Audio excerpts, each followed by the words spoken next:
Hey everybody, it's in here doing reviews, and this here is a extended brush for cleaning your floors, cleaning the walls, you name it. But what I actually use it for is to clean my RV. This is an extended handle. You can see how long this is. Extended handle. You have a nice foam grip here for your other hand. And the best part about this is that it's five-sided. So they consider 1, 2, 3, 4, and 5. Five-sided brush with these really soft bristles, and that's why I use it for the RV. And because it's extended, I can get all the way up top to the top of the RV. You can even do the roof of the RV too as well. And again, this is a multi-purpose long handle cleaning brush. And the reason I use this for my RV is because I also take it with me because this is collapsible. It comes in the storage bag right here. Everything fits in here nicely with a drawstring.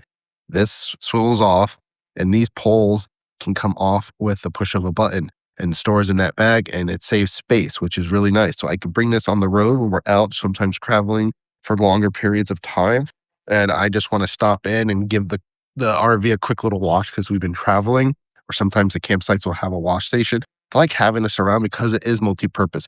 Even if you're not washing, you can use it almost as a push sweep, which I do sometimes to push some stuff off the roof. So multi-purpose brush here that I highly recommend. Green handle here. There is a little spot to hook if you did want to leave it as is and stand it up or hook it up to a wall hook. You can do that. So overall, a really nice brush. Shout out to the company for gifting me this. I get this review.